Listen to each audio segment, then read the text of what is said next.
ሆነ ሰው እኔን የሚያናድደኝ ከሆነ እኔን ምን እያደረገኝ ነው? እየመራኝ ነው አይደለ? እኔ ራሴን መመራ ሰው ነኝ። ማንም ሰው ሊያበሽቀኝ አይችልም ማለት አለብን። አንድ ጊዜ በሉ እስቲ ከቻላችሁ ማንም ሰው በሉ ከዚህ በኋላ ሊያበሽቀኝ አይችልም። ምክንያቱስ ራሴን መመራው። ለምሳሌ ለመሰላችሁ የሆነ ሰው ሌባ ሲለኝ የምናደድ ከሆነ ከተናደድኩለት ምን እያደረገኝ ነው? እንደ ሪሞት በሪሞት ኮንትሮል እየተቆጣጠረኝ ነው። ሌባ ሲለኝ እበሽቅለታለሁ። እንዴት ነህ ሲለኝ እስቅለታለሁ። አያችሁ እንደ ቴሌቪዥን ሲከፍተኝ ሲዘጋኝ እንዴ ምን በወጣኝ ነው? እኔ እንደዚያ ለሱ እሱ የሚከፍተኝ የሚዘጋኝ ሰው አይደለሁም። እኔ የፈለገውን ማለት ይችላል የፈለገውን ሰው። ስለዚህ መጀመሪያ እገሌ አበሸቀኝ እኔ ተውት እምላችሁ እንዴው መንፈሳዊነቱን ተውትና አንድ ሊደርሺፕ ላይ መጽሐፍ የጻፈ የሳይኮሎጂ ባለሙያ ነው የጻፈው። የሊደርሺፕ ሳይኮሎጂ ጽፏልና እዚያ መጽሐፉ ላይ ነው እገሌ አበሸቀኝ የምትል ለምንድን ነው? እገሌ አበሸቀኝ ማለት እኮ he made me ማለት ምን ማለት ነው? እሱ ሰራኝ እያልኩ ነው። አደረገኝ አንተ ተደራጊ ሆነ አልኩ። እገሌ እንዲህ አደረገኝ ስትል እኮ አንተ ዕቃ ነህ እንዴ እንደዚያ የምትደረግ ተተግባሪ የምትሆን አንተ ዕቃ አይደለም እኮ ሰው ነህ። ሰው ከሆነ ሰዎች ወደ አንተ የሚያመጡት ነገር ለምንድን ነው አንተን እንደዚያ የሚያደርግ? ሰው ከራሱ ጋር ከኖረ ማንም ሰው ሊያበሽቀውም ሊያስደስተውም አይችልም። ከራሱ ጋር ከቃሉ ጋር ናችሁ? ከቃሉ ጋር ናችሁ? አዎ ይኸውላችሁ ምን ይባላል በፔዳጎጂ ትምህርት የመምህር ጅል የሚባለው ምን አይነት መምህር መሰላችሁ? ገብቶ ለደቀ መዛሙርቱ ተማሪዎች እንደምን ሰነበታችሁ? እኔ የአማርኛ መምህራችሁ ወይም የእንግሊዘኛ ወይም የፊዚክስ መምህራችሁ ነኝ። ከዚህ በኋላ እኔ የማልወዳቸው ጠባዮች፣ አንደኛ የቤት ስራ የማይሰራ፣ ሁለተኛ በዚህ ዘመን ከሆነ ስልኩን ክላስ ውስጥ የሚነካካ፣ ሶስተኛ አርፍዶ የሚገባ ካለ ተማሪዎች ማብሸቅ በፈለጉ ቀን ይሄን ያደርጉታል። የመምህር ጅል ማለት አይነገርም። እንደዚህ ተብሎ አይነገርም። ነውር ነው። እንደዚህ አይባልም። ዝም ነው የሚባለው። መተዳደሪያ ደንብ አውጡ ይባላል እንጂ እንደዚህ የሚያደርግ ያበሽቀኛል ካላችሁ ማብሸቅ። አንድ ሰው ሚስቱን እንደዚህ ስታረጊ ታበሽቀኛለች አይባልም።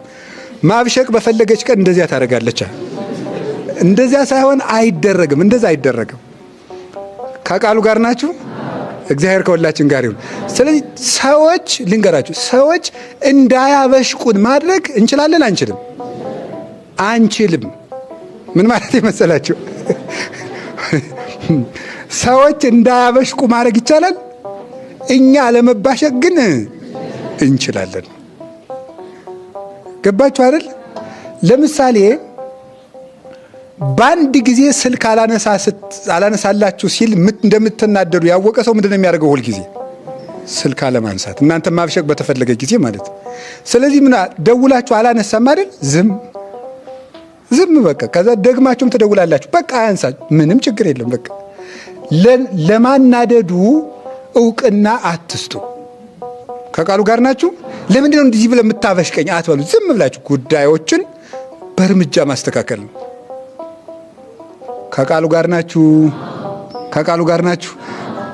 አሁን ስለዚህ ከዚህ በኋላ ማንም ሰው ኦን ኦፍ አያረጋችሁም። እናንተ እውነት ሐሰት ንገሩኝ እንጂ እውነት ሐሰት?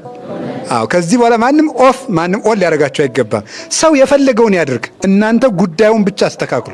ከሱ ጋር ውድድር አያስፈልግም። የነገር ብሽሽቅም አያስፈልግም። ጉዳዩን ነግራችሁ አላስተካከላችሁም አይደል? የራሳችሁን ስራ መስራት ነው። ለምን እንባሸቀው? ከቃሉ ጋር ናችሁ? ሁለተኛስ ጻዊረ ነገር እንዴት ነው የምንችለው ነው? ክርስቶስን በማሰብ ነው። ክርስቶስን በማሰብ ነገር መቻል እንችላለን። ጌታ ተተፍቶበታል አይደል? ምራቅ አቤት አይደለም? እናኛ ምን ሆነን ነው ሰው አልፎ ሲሄድ ምን አይተብኝ ነው ምን ተፋብኝ ምናምን የምንለው? ፊታችን ላይ እንኳን እስከ ዛሬ ተፍቶብን ማወቅ ምንድነው? አሜሪካ አንድ ጋላት ይባላል። ሰውየውን እስከ አይኑ ድረስ መስደብ ይቻላል። አይኑን መንካት ነው የማይችለው። ሄዶ እንደዚህ ብሎ መስደብ ይቻላል፣ ግን አይኑን መንካት ብቻ ነው የማይቻለው ማለት ነው። ይኸው እንደዚህ ያለ እንደው ዓለም የብሽሽቅ ሕግ እንዳወጣች ትኖራለች። አሁን ይሄ አያናድድም? አሁን ነውር ነው በእውነቱ። እንዴ አዳ በዚህች ሀገር ውስጥ አለመብሸቅ ይቻላል? አሜሪካ ውስጥ እንዴት ነው አለመብሸቅ የምንችለው? እንደዚህ ኢትዮጵያ ውስጥ ተመስገን ባይሆን እንደዚህ ያለ ሕግ የለም መሰል በዚህ ርዕሰ ጉዳይ ላይ እኔ እንጃ ካለም አላውቅም። እዚያ ግን ዋይት ሃውስ ሂዶ በሩ ላይ ሞንታርቦ ተከራይቶ መስደብ ይቻላል። ጉዳዩ ግን መንካት ነው የማይቻለው። ይሄ የማይረባ ነገር ነው። ስለዚህ መኖር የምንችለው ክርስቶስን ስናስበው ነው። ጌታ ተተፍቶበታል። ያለ ስሙ ስም ወጥቶለታል። አምላክ ነው ግን ኃጢአተኛ ተብሏል። ኃጢአትን ይቅር የሚለው ኃጢአተኛ። ይሄ ፍጹም ተቃራኒ ነገር ነው። ዓለምን በደሙ የሚቀድሰው ርኩስ ምራቅ ነው የተተፋበት፣ የረከሰ ምራቅ። ከዚህ የበለጠ እኛ ደርሶብን አያውቅም። ለምንድነው ስሜ የጠፋው? ለምንድነው እንዲህ ገሌ እንዲሚለኝ? ለምንድነው እንዲሚለኝ ቢልሳ እኛ ይሄ አይመጥነንም? ንገሩኝ እንጂ ይመጥነናል። አባ ጋቶን የሚባለውን አባት አንድ ሰው ሂዶ ሌባው አጋቶን አንተ ነህ? አዎ። እማይረባው አጋቶን አንተ ነህ? አዎ። ዘማዊው አጋቶን አንተ ነህ? አዎ። መናፍቁ አጋቶን አንተ ነህ? አይደለሁም። ሁሉን እሺ ስትል ሆነ አዎ ስትል ሆነ እዚህ ላይ ይሄማ ከፈጣሪ ይለየኛል አለ።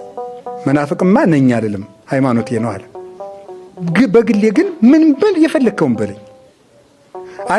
አንዱን ደግሞ ባይታው ሄዶ ጂል ዝም፣ አውሬ ዝም። ከዚያ በኋላሳ አህያ የአህያን ያህል ማድረግ አህያ ጌታዋን በሆሳይና ተሸክማ ይዞረች። እኔ ጌታዬን መቼ አግኝቸው? ማረብ አይደለም። የድንጋይ ያህል ማድረግ ድንጋይ መቅደስ የሚሰራበት እኔ ምን እኮ ማረባ ሰው ነኝ። መጨረሻ ላይ የሚለው ጠፍቶት ጥሎት ሄደ። ስድብ አልቆበት ማለት ነው። አይገርማችሁ? ስድብ አልቆበት ጥሎት ሄደ። ትዕግስት ማለት ይሄ ነው። ገለባ መሆን አይገባም። በእውነቴን ነው የምነግራችሁ። ሰው የፈለገውን ነገር መናገር እንደዚያ ሰው ከቃሉ ጋር ናችሁ። ቤተክርስቲያን አካባቢ የቤተክርስቲያን አባቶች መከራ የሚያዩት በምን ይመስላችኋል? ዲያቆኑ እኮ ነው ከታች ነው የሚያበሽቃቸው። ሐሳብ ገብቷችኋል? ለምሳሌ የቤተክርስቲያኑ አስተዳዳሪ ሲገቡ መነሳት አለበት አይደል? ዲያቆኑ አውቆ ቁጭ ይላል ለማብሸቅ ነው። የዛን ጊዜ አስተዳዳሪው ምንድነው ማለት ያለባቸው?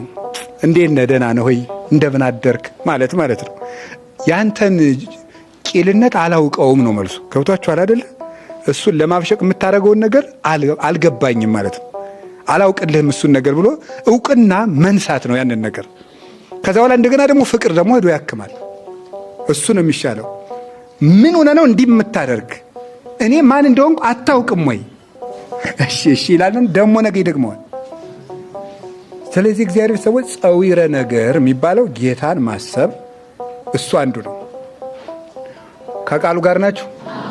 ሰዎች ደግሞ የቻሉትን ነው የሚያስቡ። እውነት ሐሰት? አቤት። አንድ መምህር አሉ፣ ዘመናዊ መምህር ነውና እረ ማለት አይችልምና እለ ነው የሚለው እና ተማሪዎች እለ ሲል እነሱም እለ የራሳችሁን እለ በሉ አላለውና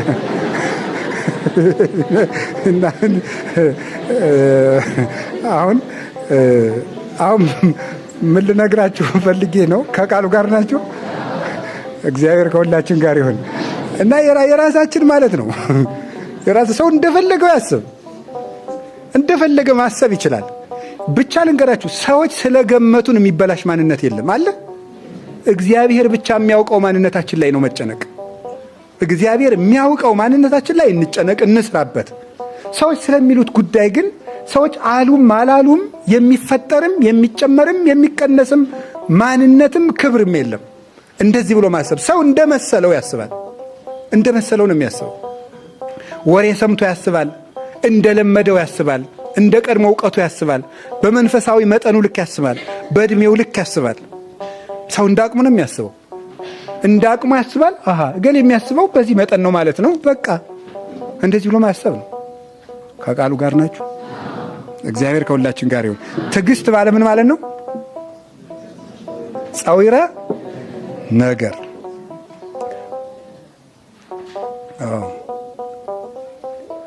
ሁለተኛስ ትዕግስት ምንድን ነው? አለመቸኮል ነው። ቶሎ ውሳኔ አለመወሰን ነው። ቶሎ ብሎ የምናየውን ነገር ተጠቅመን ውሳኔ አለመወሰን፣ ወዲያው ባየነው ነገር ብቻ ተጠቅመን ነው ማለት በቃ። ሰይጣን ደግሞ ካሁን ቀደም ይሄን ተናግሬ ያውቃለሁ። እኛ ቀድመን ለገመትናቸው ነገሮች ማስረጃ የማቅረብ አባዜ አለበት። ማን? ሰይጣን። ቀድመን የገመትነውን ነገር ያረጋግጥብናል፣ አውቆ ማስረጃ ያቀርብልናል። ከዚያ በኋላ የተሳሳተ ውሳኔ እንድንወስን ያደርጋል። አለመቸኮል፣ ደጋግሞ ማየት።